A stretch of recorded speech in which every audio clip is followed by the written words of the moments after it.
Clinton would be, without a doubt, hands down, the absolute best CEO of a public company. Ruthless, profit-driven, and all about the money. But if you're looking for a different kind of CEO, one to run the greatest nation on earth and bring back America, now teetering on the brink of socialism, to be president of the United States, Hillary Clinton is the worst possible choice. She, in fact, is the person to run away from. And what makes you think she cares about you? She doesn't care about you. This woman only cares about herself, money, her next step up the political ladder, and if president, will only care about her legacy. And if you don't see that from events of this past week, then you are exactly the kind of tuned-out voter that Hillary is hoping to turn out in droves in 2016. So what am I talking about? I'm talking about influence peddling on a global scale and the setting of American foreign policy to coincide with the flow of hundreds of millions of dollars to the Clinton Foundation and millions directly to Bill Clinton and ultimately Hillary in speaking fees. Exhibit 1. Bill takes a plane ride to Kazakhstan with a Canadian who wants to buy uranium. Now, the president of Kazakhstan is a human rights violator. But Bill actually praises his human rights record and then expresses support for that president to lead an international elections monitoring group. Crazy, because that Kazakh president is accused of rigging his own elections. But back to the deal. Now, Kazakhstan approves the sale of uranium to Bill's flying buddy. And months later, the Clinton Foundation gets a $31.3 million donation from the Canadian, which was a secret and not disclosed by the Clintons until the Canadian government outed it. Now, the Canadian wants to sell his uranium business to Russia. Enter the Clintons. The State Department approval is needed and granted. Bill gets a $500,000 speaking fee, and Russia now controls 20% of the U.S. uranium production, a national strategic asset.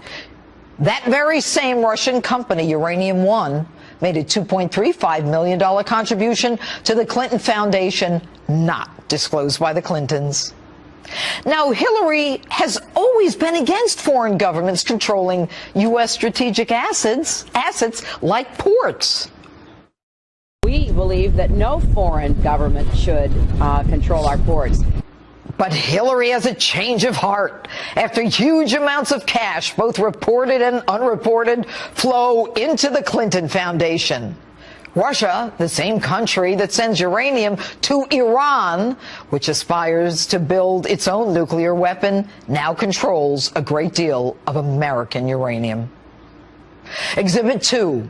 A guy named Pinchuk manufactures steel pipes in the Ukraine.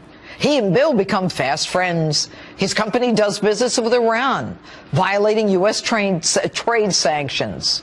Hillary is Secretary of State, and her department is tasked with holding foreign companies responsible for violating sanctions. The Clinton Foundation receives millions of dollars from the Pinchuk Foundation with a pledge to give another $20 million more. And shocker, the State Department never sanctions Pinchuk for any violations. Exhibit 3, a tragic earthquake in Haiti.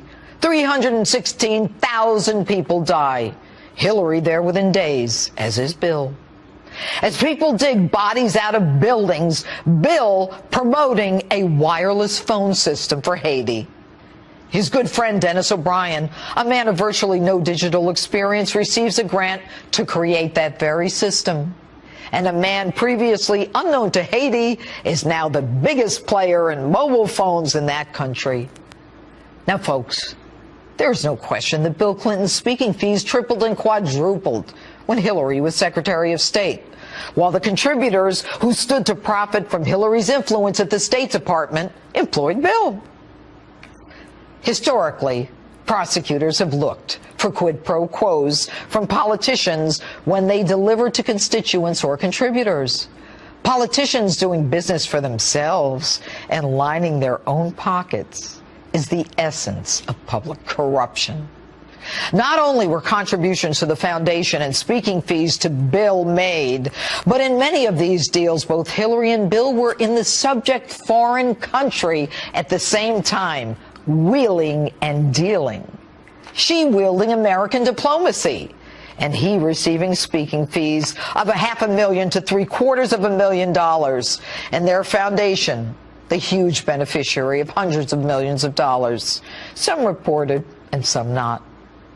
You know, prosecutors have convicted politicians for things as simple as a free cab ride in exchange for favors. Anything from bribery, conspiracy, corruption, a violation of the Foreign Corrupt Practices Act.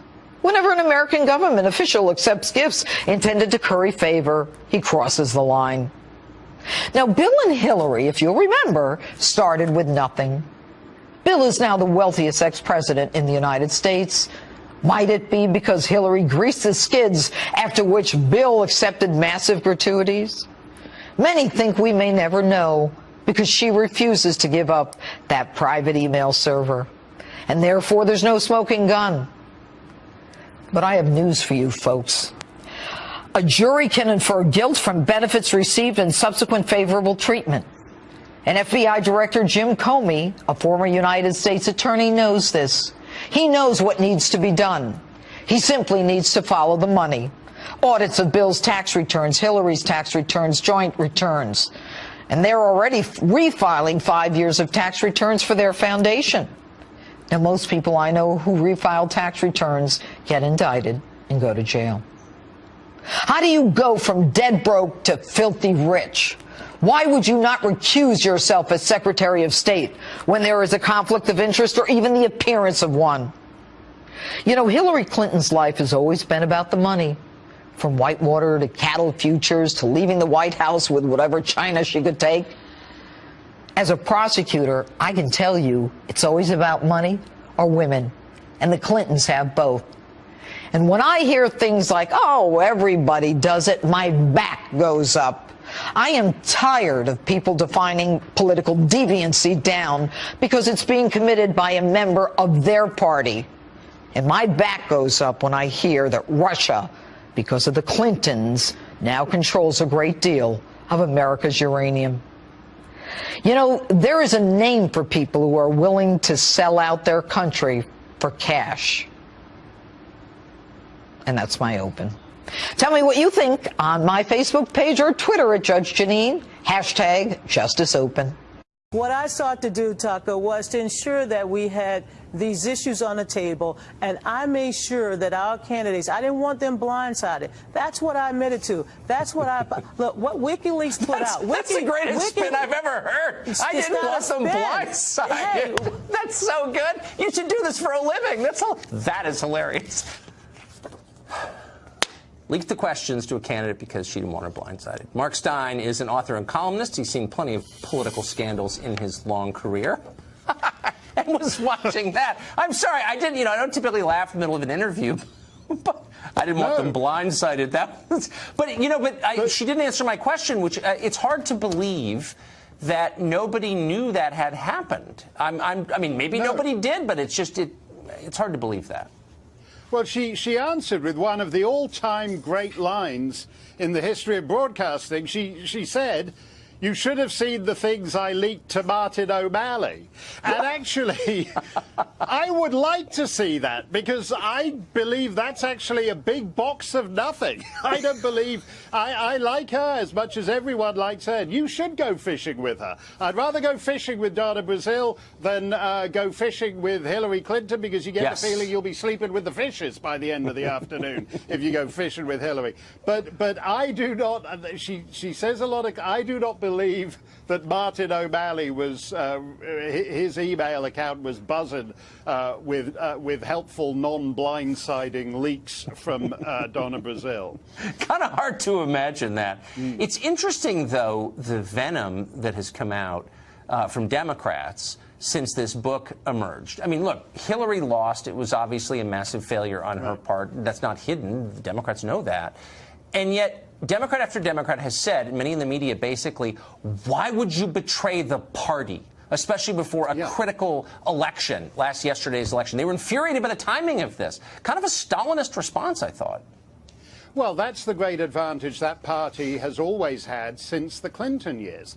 They don't have John McCain's. They don't have figures who sell themselves to the public by standing against their own party. And you made an interesting point, Tucker, when you said you wondered why so many media figures take Hillary's side on this. I think Hillary has two kinds of supporters. I think she has bagmen like the outgoing Virginia governor, Terry McAuliffe, who basically looks at the Clintons and thinks, I'd like to be doing sleazy 10-figure deals with Kazakh oligarchs just like Bill and Hillary do. And then you have media figures who think, I'd like to be getting six-figure sums for Clinton Foundation speeches on diarrhea in Africa that nobody can listen to. And I think if you actually take those two groups out, you get to the problem here. The reason the Democrat Party has lurched left is because the moderate centrist wing is represented by a corrupt dynastic kleptocracy, i.e. the Clintons. They tainted Democrat moderation and Democrat centrism. That's very smart. And very sad, by the way. I mean, a party ought to have a vibrant centrist wing, and they don't. I've never thought of that. It's a really smart point. Mark Stein, thank you. You always make this show better. Thanks a lot, Tucker.